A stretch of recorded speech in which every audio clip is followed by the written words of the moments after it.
إن الحمد لله نحمده ونستعينه ونستغفره ونعوذ بالله من شرور أنفسنا ومن سيئات أعمالنا من يهده الله فلا مضل له ومن يضلل فلا هادي له وأشهد أن لا إله إلا الله وحده لا شريك له وأشهد أن محمدا عبده ورسوله أما بعد فإن خير الحديث كتاب الله وخير الهدي هدي محمد صلى الله عليه وسلم وشر الأمور محدثاتها وكل محدثة بدعة وكل بدعة ضلالة وكل ضلالة في النار.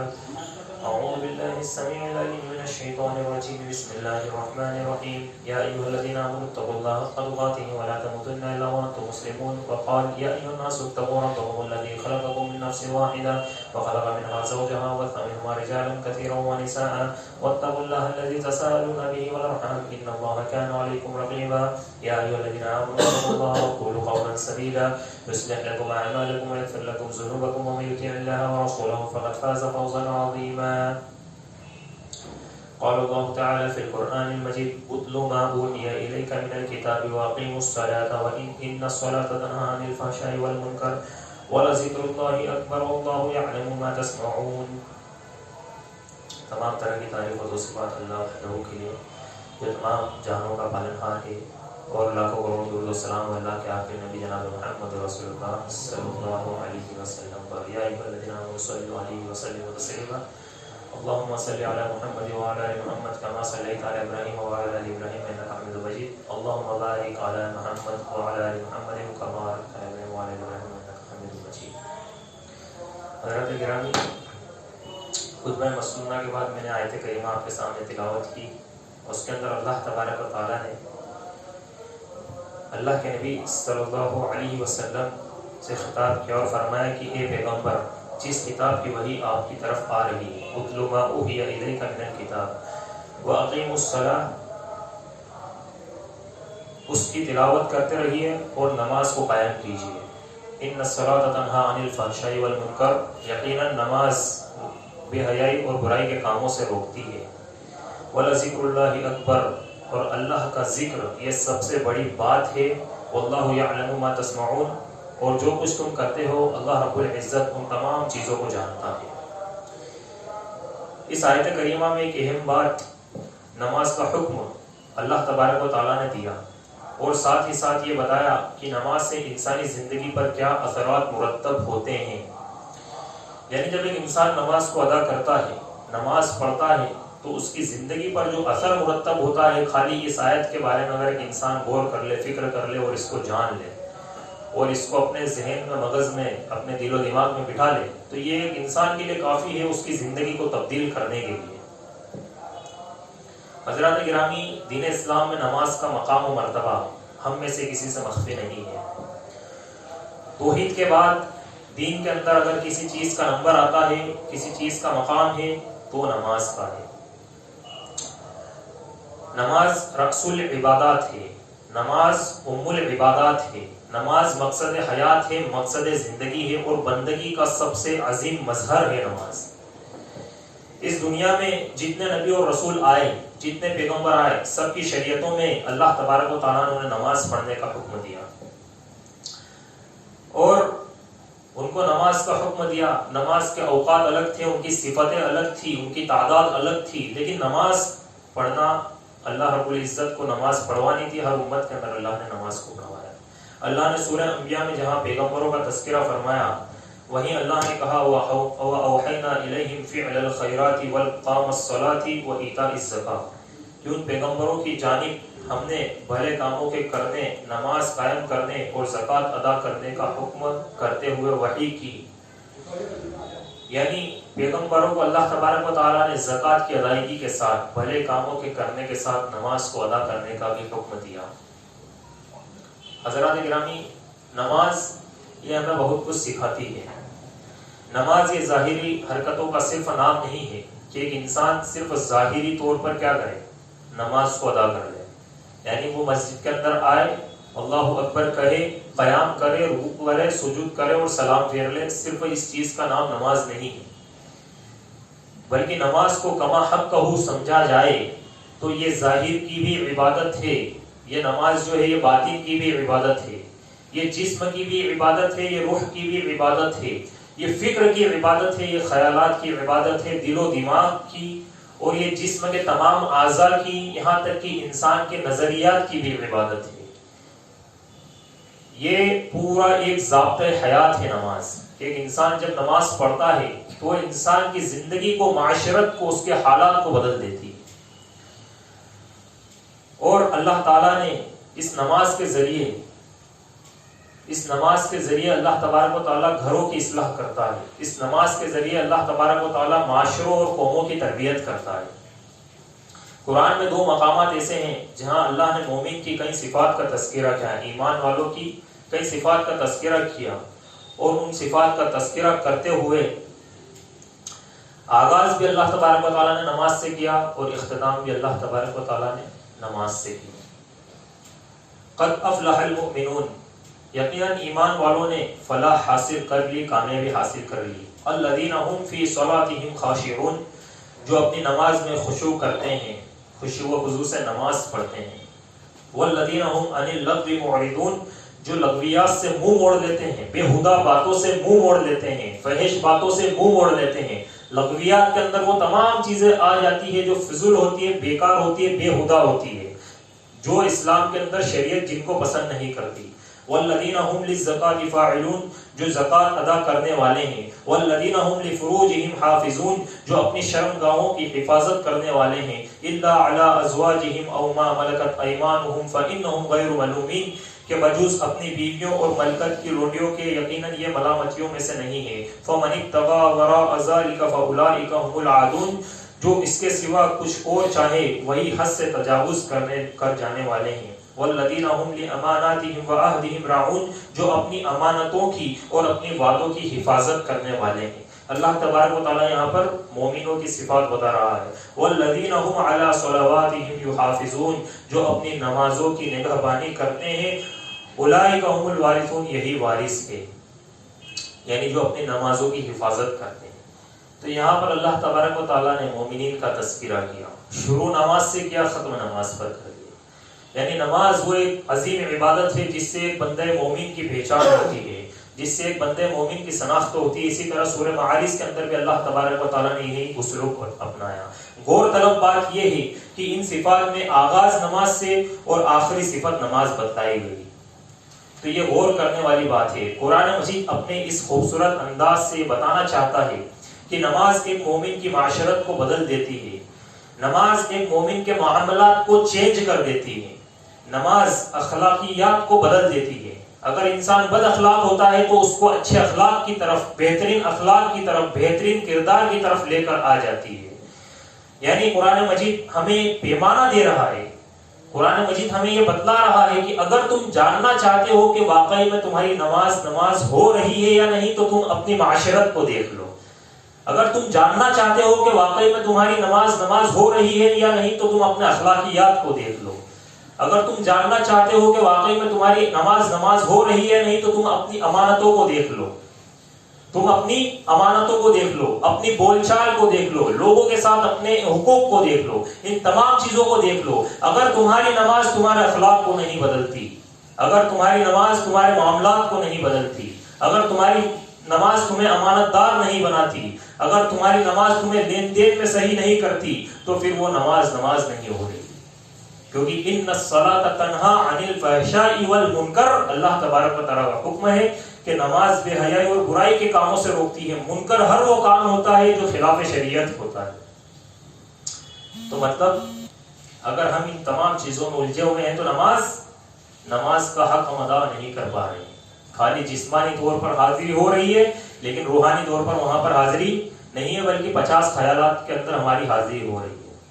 نعوذ باللہ من ذالک۔ مسجد کے اندر پہلی صف کے نمازی تو ہم ہیں، لیکن مارکیٹ میں ہمارا تعارف جو ایک دھوکے باز انسان کی حیثیت سے ہوتا ہے۔ مسجد میں اگر ہم پہلے صف کے نمازی ہیں اور بیویوں پر، بچوں پر ہم ظلم کرتے ہیں تو یہ نماز ہماری نماز نہیں ہو رہی۔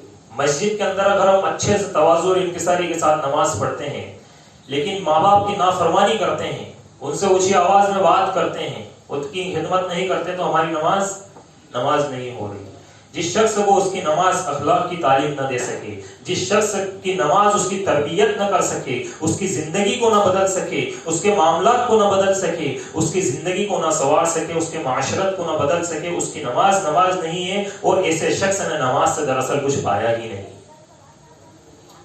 حضرات گرامی، نماز کی عبادت یہ اپنے اندر ایک وسیع پیغام اور بڑا معنی رکھتی ہے، بڑی معنی خیز عبادت ہے۔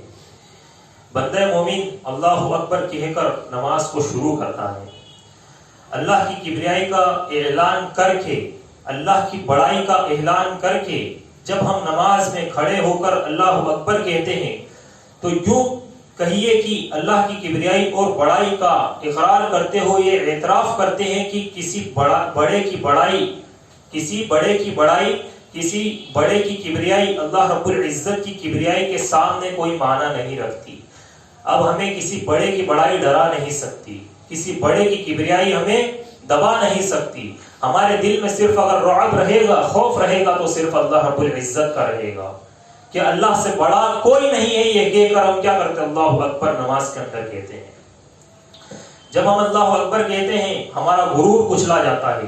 جب ہم اللہ اکبر کہتے ہیں کہ اللہ سب سے بڑا ہے تو ہمارا تکبر کچلا جاتا ہے۔ گویا ہم یہ اقرار کرتے ہیں کہ میں ایک نطفہ حقیر سے پیدا ہونے والا انسان، مجھے بڑائی کا کوئی حق نہیں اور کوئی اختیار نہیں۔ بڑائی کا حق اور کبریائی کی شان جو ہے وہ صرف اور صرف اللہ تبارک و تعالی کی۔ ایک عظیم توحید کا مقصد لے کر ہم اللہ اکبر کہے کہ نماز کے اندر کیا ہوتے ہیں؟ قیام کے لیے ہم کھڑے ہوتے ہیں۔ صرف اللہ اکبر اتنا وسیع معنی رکھتا ہے، اتنے وسیع معنی رکھتا ہے کہ دنیا کے تمام متکبروں کا تکبر کچلا جاتا ہے، دنیا کے تمام بڑائی جتانے والوں کی بڑائی کو کچلا جاتا ہے، دنیا کے تمام کبریائی جتانے والوں کی کبریائی کو کچلا جاتا ہے، اور صرف نام کس کا بڑا ہوتا ہے؟ اللہ تبارک و تعالیٰ کا، اللہ رب العالمین کا، جو واقعی میں رب ہے۔ اور جب اللہ اکبر کہنے کے بعد ہم قیام کرتے ہیں تو حضرات یہ قیام بندگی کا قیام ہوتا ہے، یہ عاجزی اور انکساری کا قیام ہوتا ہے، تواضع و انکساری کا قیام ہوتا ہے۔ اسی لیے یہ قیام صرف اور صرف اللہ رب العالمین کا حق ہے۔ پیارے نبی صلی اللہ علیہ وسلم نے فرمایا، من سرہ ان یتمثل لہ الناس قیامہ فلیتبوأ مقعدہ من النار، کہ جس شخص کو یہ پسند ہو، جس شخص کو یہ بات پسند ہو کہ لوگ میرے سامنے ہاتھ جوڑ کر کھڑے رہے، اس شخص کو چاہیے کہ وہ اپنا ٹھکانہ جہنم کے اندر بنا لے۔ یعنی کچھ لوگ ہوتے ہیں جو متکبرانہ طریقے سے اپنا جو ہے اظہار کرتے ہیں کہ لوگ آئے یا تو اس طریقے سے کھڑے رہے یا اس طریقے سے کھڑے رہے یا پھر ہاتھ جوڑ کر کھڑے رہے۔ اگر وہ یہ چاہتا ہے کہ لوگ اس طریقے سے میرے سامنے عزت کے ساتھ کھڑے ہو تو وہ اپنا ٹھکانہ کہاں پر بنا لے؟ جہنم کے اندر بنا لے۔ اور ہم قیام کرتے ہیں کس کے لیے کرتے ہیں؟ اللہ رب العالمین کے لیے کرتے ہیں۔ اور یہ قیام ہمیں یہ بتلاتا ہے کہ قیام صرف ہوگا تو اللہ رب العالمین کے لیے ہوگا، یہ بندگی کا قیام ہوتا ہے۔ پھر جب ہم رکوع کرتے ہیں تو اس کی عظمت کا اقرار اور اعتراف کرتے ہیں، سبحان ربی العظیم، اللہ کی عظمت کا اقرار کرتے ہوئے اپنے آپ کو اس کے سامنے جھکا دیتے ہیں اور کہتے ہیں کہ خشع سمعی و بصری و بخی و عظمی، کہ پروردگار میری سماعت، میری بصارت، میرا دل، میرا دماغ، میری ہڈیاں، میرا سارا وجود تیرے آگے جھکا ہوا ہے۔ یعنی تمام وجود صرف اور صرف اللہ تبارک و تعالیٰ کے لیے جھکا دینا۔ جو انسان اگر نماز کا پیغام، نماز کا معنی کہ نماز کتنا عظیم پیغام اپنے اندر رکھتی ہے، اگر اس کو لے لے اور اس کو نماز کی جسمانی عبادت کے ساتھ روحانی عبادت کے اندر بھی داخل کر لے تو اس کی زندگی کے اندر اس کو تواضع انکساری سے کوئی روک نہیں سکتا، کہ وہ اخلاق کا ایک عظیم پیمانہ بن جائے گا، وہ کردار کا ایک عظیم پیمانہ بن جائے گا، اس کی زبان سے لوگ محفوظ ہو جائیں گے، اس سے لوگوں کی عزت و آبرو محفوظ ہو جائے گی اور وہ لوگوں کی عزت و ناموس کی حفاظت کرنے والا بن جائے گا۔ نماز جو ہے یہ انسان کو مکمل کر دیتی ہے۔ اور پروردگارہ، اس کا مطلب ہے میری سماعت، میری بصارت، یعنی جو میں دیکھتا ہوں اللہ رب العزت، میں جو سنتا ہوں، میرا دل جو میرے دل کے اندر ہے، جو میرے دماغ میں ہے، اور میری تمام ہڈیاں اور میرا سارا وجود تیرے آگے جھکا ہوا ہے۔ پھر بندہ اللہ رب العزت کے آگے سجدہ کرتا ہے، تو حضرات گرامی یہ جو کیفیت ہے سجدے کی، اس کے کیا کہنے ہیں؟ یہ ہمیں رب کے بہت قریب کر دیتی ہے کہ نبی کریم صلی اللہ علیہ وسلم نے فرمایا اقرب ما یکون العبد من ربہ وہو ساجد، کہ بندہ اپنے رب سے سب سے زیادہ قریب جب ہوتا ہے کہ جب وہ سجدے کی حالت میں ہوتا ہے۔ سجدے کی حالت میں بندہ اپنے رب کے سب سے زیادہ قریب ہوتا ہے۔ تو سجدے کا یہ مظہر، یہ بندگی شیطان پر بہت گراں گزرتی ہے۔ اور اعتزل الشیطان یبغی، جب بندہ سجدے میں جاتا ہے، جب بندہ سجدہ کرتا ہے تو شیطان پھوٹ پھوٹ کر روتا ہے۔ امر ابن آدم بالسجود فسجدوا وله الجنہ وامرت بالسجود وابیت فللنار، کہ ابن آدم کو سجدے کا حکم دیا گیا اور وہ سجدہ کر رہا ہے تو اس کے لیے جنت ہے، اور مجھے سجدے کا حکم دیا گیا تھا، میں نے اللہ رب العزت کے سجدے کا، اللہ رب العزت سے سجدے کا انکار کر دیا تو میرے لیے فللنار، جہنم ہے۔ یہ شیطان روتا ہے، شیطان کے رونے کی وجہ سجدہ ہے۔ سجدہ ایک عظیم عبادت ہے حضرات۔ یہ نماز بندے کو اللہ سے ہم کلام کرتی ہے، اسی لیے کہا گیا کہ جب نماز کی حالت میں کھڑے ہو جاؤ تو قبلے کی سمت تھوکنا مت، تھوکنے کے لیے منع کیا گیا۔ فَإِنَّمَا يُنَاجِي رَبَّهُ فَإِنَّمَا أَحَدُهُمْ يُنَاجِي رَبَّهُ، اس لیے کہ جب نمازی نماز میں کھڑا ہوتا ہے وہ اپنے رب سے مناجات کر رہا ہوتا ہے، یعنی وہ اپنے رب سے کیا کرتا ہے؟ بات چیت کرتا ہے، اپنے رب سے گفتگو کرتا ہے۔ اور مناجات کا مطلب ہوتا ہے سرگوشی کرنا۔ ہم سرگوشی کیسے کرتے ہیں کہ کوئی راج کی اچھی بات ہوتی ہے یا پھر کوئی بھی راج کی بات ہوتی ہے، ہم اپنے دوست کے کان میں کہتے ہیں کہ یار فلاں فلاں بات، تو اس طریقے سے بندہ اپنے دل کی باتوں کو سب کہاں پر رکھتا ہے؟ نماز کے اندر رکھتا ہے، اللہ رب العزت کے سامنے۔ تو اسی لیے ایک بندہ کیا کرتا ہے؟ اللہ تبارک و تعالیٰ سے مناجات کرتا ہے، سرگوشی کرتا ہے۔ اور یہ بتائیے کہ اس کے علاوہ اور کون سا ایسا عظیم عمل ہو سکتا ہے کہ ایک بندہ اللہ رب العزت سے مناجات کرے؟ تو اتنا بڑا تحفہ اللہ تبارک و تعالیٰ نے بندے کو دیا، نماز۔ تو حضرات گرامی نماز کو اس نقطۂ نظر سے دیکھیے کہ اللہ رب العالمین سے ہمیں ہم کلام کرواتی ہے۔ یہ ہم کلام کرنے والی عبادت ہے کہ اللہ رب العزت سے ہم کلام ہوتے ہیں۔ اسی لیے یہ عبادت پیارے نبی صلی اللہ علیہ وسلم کو کب ملی؟ یہ اللہ کے نبی صلی اللہ علیہ وسلم کو معراج پر ملی۔ جب اللہ کے نبی معراج پر گئے، جبرائیل امین کا واسطہ بھی درمیان سے ہٹ گیا، جبرائیل امین بھی بیچ میں اب واسطہ نہ رہے اللہ تبارک و تعالیٰ سے۔ اللہ کے نبی جناب محمد رسول اللہ صلی اللہ علیہ وسلم ہم کلام ہوئے، اور ہم کلام ہونے کی سعادت اللہ کے نبی صلی اللہ علیہ وسلم کو ملی، اور اللہ تبارک و تعالیٰ نے 5 وقت کا تحفہ نماز اللہ کے نبی صلی اللہ علیہ وسلم کو عطا کیا۔ تو یہ بتائیے کہ اتنی عظیم عبادت جو معراج پر بلا کر اللہ کے نبی صلی اللہ علیہ وسلم کو تحفے میں عطا کی گئی، ہم اس کو حقیر سمجھ کے چھوڑ دیتے اور سوچتے کہ کامیاب ہو جائیں گے دنیا کے اندر، اور سوچتے کہ ہم عزت و آبرو پالیں گے، اور سوچتے کہ مال و دولت پالیں گے، عہدہ پالیں گے، منصب پالیں گے۔ کچھ نہیں ملنے والا۔ جس نے نماز چھوڑ دی اس نے ساری بھلائی سے محروم ہو گیا۔ یہ بتائیے کہ نماز چھوڑ کر ایک انسان کیسے فائز ہو سکتا ہے؟ نماز چھوڑ کر ایک انسان کیسے کامیاب ہو سکتا ہے؟ بلکہ وہ شیطان کے نقش قدم پر چلا گیا کہ اس نے سجدہ کرنا چھوڑ دیا، شیطان کو خوش کرنے والا عمل اس نے شروع کر دیا۔ شیطان خوش ہوتا ہے جب ایک انسان حی علی الصلاۃ اور حی علی الفلاح کی آواز سنتا ہے اور وہ اٹھتا نہیں ہے۔ شیطان خوش ہوتا ہے جب ایک بندہ حی علی الصلاۃ اور حی علی الفلاح کی آواز سنتا ہے، وہ بازار سے، دکانوں سے، گھروں سے نکل کر مسجد کی طرف نہیں جاتا۔ یہ شیطان کو خوش کرنے والا عمل ہے۔ شیطان کو خوش کر کے اللہ کو ناراض کر کے وہ دنیا کی کون سی کامیابی پا سکتا ہے؟ بتائیے ذرا، کون سی کامیابی وہ دنیا کے پا سکتا ہے؟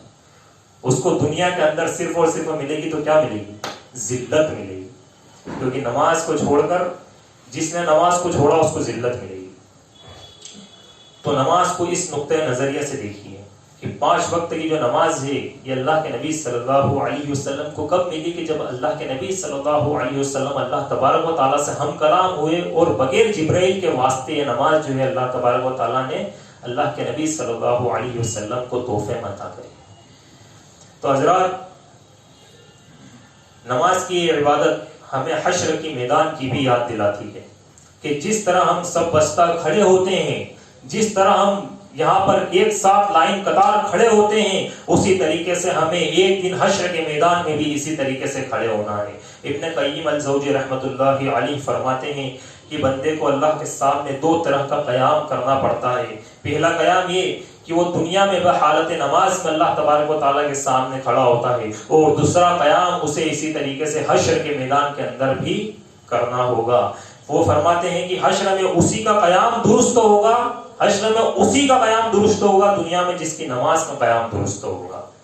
یعنی جو نماز میں دنیا کے اندر اپنے قیام کو درست کرے گا۔ اسی لیے جو لوگ بولتے ہیں کہ نماز سب طریقے سے ہو جاتی ہے، انہیں غور کرنا چاہیے کہ نماز کا سوال سب سے پہلے جو ہے حشر کے میدان میں اللہ تبارک و تعالیٰ پوچھے گا کہ نماز کہاں ہے۔ جب وہ نماز کو پیش کرے گا تو نماز محمدی کو قبول کیا جائے گا، باقی کسی نماز کو قبول نہیں کیا جائے گا۔ من عمل عملا لیس علیہ امرنا فہو رد، کہ نبی کے طریقے سے ہٹ کر اگر اس نے نماز پڑھی، نبی کے طریقے سے ہٹ کر کس کا طریقہ اچھا ہو سکتا ہے، اس طریقے پر اگر اس نے نماز ادا کری تو اس کی نماز کو کل قبول نہیں کیا جائے گا۔ یعنی نماز بھی اگر مانگی جائے گی تو کون سی نماز مانگی جائے گی؟ نماز محمدی صلی اللہ علیہ وسلم مانگی جائے گی۔ تو حضرات، نماز کی جو عبادت ہے ہمیں حشر کے قیام کی یاد دلاتی ہے۔ جس طرح آج ہم یہاں سجدے کر رہے ہیں، حشر میں بھی سجدہ ہونے والا ہے۔ یوم یکشف عن ساق ویدعون الی السجود فلا یستطیعون، کہ جب اللہ تعالیٰ اپنی پنڈلی ظاہر فرمائے گا، سجدے کا حکم ہوگا، سارے اہل ایمان سجدے میں گر جائیں گے، گر پڑیں گے۔ جو اہل کفر ہوں گے، جو اہل نفاق ہوں گے، جو اہل شرک ہوں گے، جو اہل رعب ہوں گے، جو اہل تردد ہوں گے، جو شک و شبہ میں مبتلا رہے، ان لوگوں سے اس دن سجدہ تک نہیں ہوگا۔ اللہ رب العزت ان سے سجدے کی توفیق چھین لے گا، سجدہ نہیں کر پائیں، وہ کھڑے رہ جائیں۔ اور سجدے میں کون گریں گے؟ جو اہل ایمان ہوں۔ تو جو دنیا میں سجدہ کرتے ہیں، جو دنیا کے اندر ایمان کے ساتھ سجدہ کرتے ہیں، جو دنیا میں ایمان کے ساتھ نماز کو ادا کرتے ہیں، وہی لوگ کل حشر کے میدان میں اللہ تبارک و تعالیٰ کا سجدہ کر پائیں گے، باقی لوگ چاہ کر بھی نہیں کر پائیں گے۔ اور یہ مال و دولت کا جو انبار لے کر ہم بیٹھے ہیں، ان کے پیچھے ہم ایک کسٹمر کے پیچھے نماز کو چھوڑ دیتے ہیں، یہ کل کوئی کام آنے والا ہے؟ کل کوئی کام وہاں پر نہیں آنے والا۔ وہ سجدے کی جب ہمیں توفیق اللہ تبارک و تعالیٰ چھین لے گا، جب ہائے افسوس کے ندامت کے کچھ باقی نہیں رہے گا کہ میں نے کن کے لیے اس سجدے کو چھوڑا تھا دنیا کے اندر، کہ جس کے بدل مجھے یہ توفیق آج مل جاتی کہ میں یہاں پر بھی سجدہ کر لیتا۔ اس سجدے کو میں نے چھوڑ دیا، جس سجدے کی بدل مجھے یہاں پر توفیق ملنی تھی، میں نے کس کے لیے چھوڑا؟ وہ شخص کہاں ہے جس کے لیے میں نے اس سجدے کو چھوڑا تھا؟ پتہ چلا کہ وہ خود بھی بیچارہ نفسی کے عالم میں مارا ہوا ہے۔ تو پتہ یہ چلا کہ سجدہ ایک عظیم عبادت ہے، اور یہ نماز کا ایک عظیم جز ہے کہ جس کے اندر اللہ تبارک و تعالیٰ کے بندہ سب سے زیادہ قریب ہوتا ہے۔ تو حضرات گرامی، نماز کی یہ عبادت ہمیں عدل و انصاف اور برابری کا سبق بھی دیتی ہے۔ آپ بتائیے کہ دنیا کا کون سا ایسا اسٹیج ہے، کون سا ایسا پلیٹ فارم ہے کہ جو ایک امیر کو ایک سب سے غریب اور بھکاری کے قریب تر لا کر کھڑا کر دیتا ہے؟ بتائیے کوئی ایسا اسٹیج ہے؟ بلکہ ہر دھرم کے اندر، ہر دین کے اندر، ہر مذہب کے اندر یہ چیز ہے کہ ان کے عبادت گاہوں میں بھی اسپیشل گیسٹ کے لیے الگ سے، اسپیشل لوگوں کے لیے، VIP کے لیے الگ سے جگہ رہتی ہے۔ لیکن یہ بتائیے کہ یہاں پر مسجد کے اندر اگر اس شہر کا سب سے امیر آدمی ہوگا، بلینر آدمی ہوگا، وہ ایک بھکاری کے پاس کھڑے ہو کر اس کو نماز کو ادا کرنا ہے۔ یہ امیر غریب، کالے گورے، عربی اجمی اور تمام فرق کو ختم کر دیتی ہے، بڑے چھوٹے تمام فرق کو یہ کیا کرتی ہے؟ ختم کر دیتی ہے، بلکہ لا کر ایک جو ہے عدل و انصاف کے پلیٹ فارم پر کھڑی کر دیتی ہے۔ اور مسجد سے باہر ہم منصبدار ہوں گے، ہم مالدار ہوں گے، ہم عہدیدار ہوں گے، ہم تاجدار ہوں گے، ہم صاحب اثر و رسوخ ہوں گے، لیکن مسجد کے اندر وہ تمام چیزیں کیا ہو جائے گی؟ ختم ہو جائے گی۔ ایک منصب والے کو بھی اگر مسجد کے اندر داخل ہونا ہے تو ایک مقتدی کی حیثیت سے وہ داخل ہوگا۔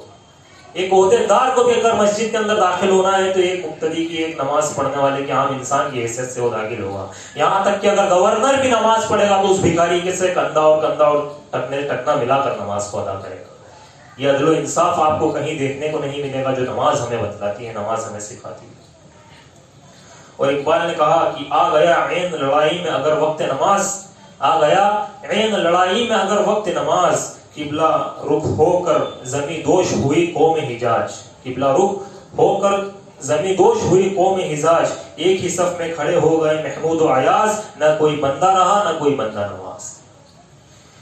اور یہ انصاف آپ کو کہیں دیکھنے کو نہیں ملے گا کہ معاشرے کے اندر اس طریقے سے جو ہے ہماری صف یہ پیغام دیتی ہے کہ تم سب ایک ہو۔ اسی طرح نماز کی عبادت ہمیں اجتماعیت اور یونٹی کی تعلیم دیتی ہے اجتماعیت کی تعلیم دیتی ہے، یونٹی کی تعلیم دیتی ہے. ہم نے اذان سنی اور گھر میں اگر اکیلے نماز پڑھ لی، ہم نے اذان سنی اور بغیر عذر، کوئی عذر نہیں ہے قابل قبول، اور ہم نے کیا کرا، ہم نے گھر کے اندر اکیلے نماز پڑھ لی، ہم نے کہیں بازار میں جگہ مل گئی وہاں پر نماز پڑھ لی، ہم نے دکان پر نماز پڑھ لی، تو کیا شریعت کے حساب سے نماز ہماری نماز کہلائے گی؟ کہ ہم نے اذان سنی اور ہم نے کیا کرا، مسجد کی طرف نہیں گئے اور گھر پر یا دکان پر یا پھر بازار پر جہاں جگہ ملی وہاں پر نماز کو ادا کر لیا بلا عذر. شریعت تشکیل دیتی ہے جماعت کی، اور جماعت کے بغیر اگر نماز کو ادا کیا جائے گا تو وہ نماز نہیں کہلائے گی، بلکہ وہ ناقص عبادت رہے گی. اسی طریقے سے بلا عذر اگر ہم نے جماعت کے علاوہ نماز کو ادا کی تو نماز نہیں ہے. نماز شریعت کی نظر میں نماز تبھی کہلائے گی جبکہ حی علی الصلاۃ اور حی علی الفلاح کی آواز سن کر مسجد میں حاضری دے کر با جماعت کو نماز کو ادا نہ کر لیا جائے. اس وقت تک وہ نماز ہماری مکمل نہیں ہوگی.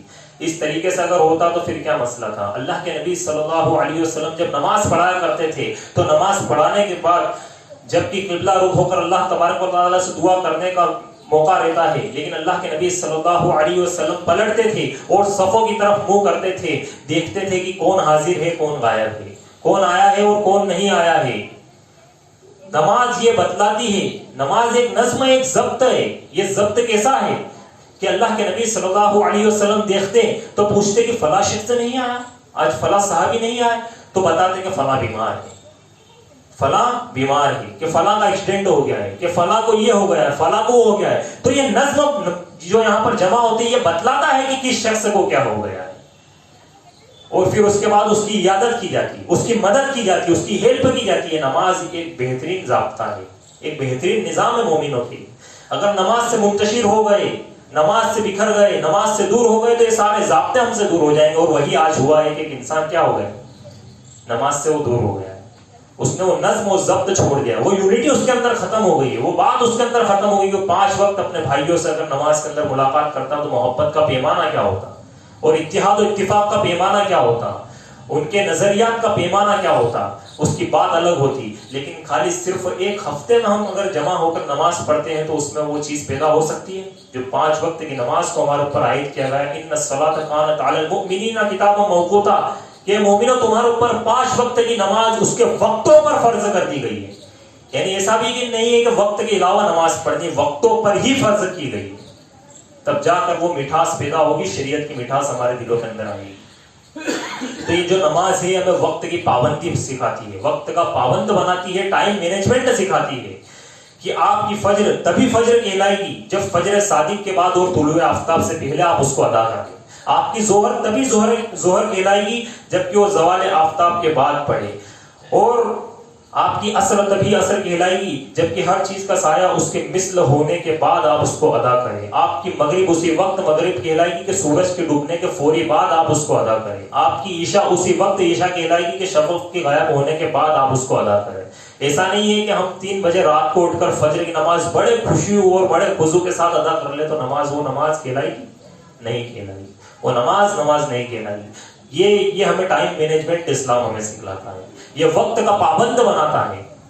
آج آپ دیکھ لیجئے کہ ہمیں اصول و ضوابط غیر قوموں سے لینے پڑ رہے ہیں، ہم غیروں کی طرف جا رہے ہیں، ہم مغربی کلچر سے اپنے جو ہے ان کے کلچر کو کاپی کر رہے ہیں، ہم عیسائی کلچر کو، ہم یہودی کلچر کو اپنے اندر لے رہے ہیں. ہم سیکھ رہے ہیں کہ کس طریقے سے نظم کو بنایا جائے، کس طریقے سے ضبط کو بنایا جائے. ارے اگر صرف نماز پر عمل کر لیا جائے اور نماز جو پیغام دیتی ہے، جو سبق دیتی ہے، جو معنی رکھتی ہے، صرف اس کو اگر لے لیا جائے تو یہ تمام کے تمام ہمارے محتاج بن جائیں گے.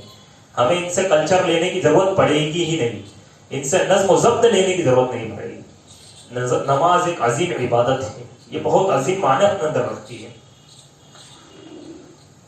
اسی طریقے سے نظم و ضبط کے تعلق سے آخری بات رکھ کے اپنی بات کو ختم کروں گا کہ صرف جو صف کا نظام ہے، یہ نظام کتنا اعلیٰ ہمیں اسلام نے دیا ہے.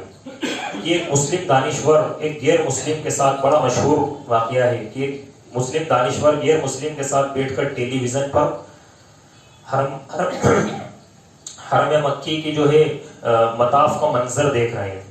حرم مکی کے مطاف کا منظر وہ دیکھ رہے تھے.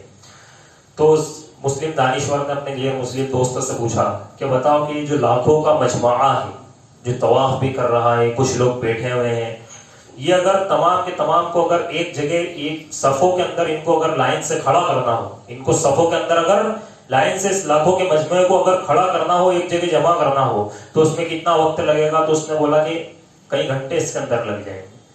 تو بولا اچھا رکو. تھوڑی دیر بعد اقامت ہوئی. صرف 1 منٹ کے اندر وہ تمام کے تمام سب بستہ کھڑے ہو گئے.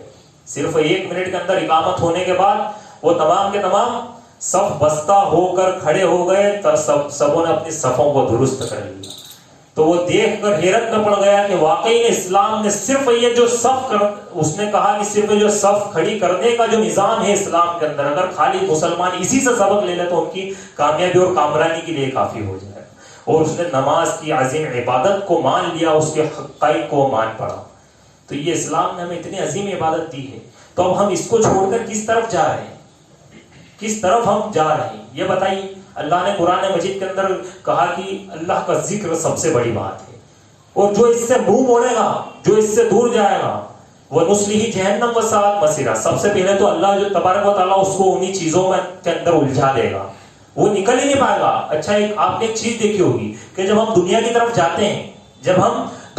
جاتے ہیں کسی وجہ سے ہم نمازوں کو چھوڑنا شروع کر دیتے ہیں، دین کی دعوت کو یا دین کے کاموں کو چھوڑنا شروع کر دیتے ہیں، تو ہم ان کاموں میں الجھ جاتے ہیں.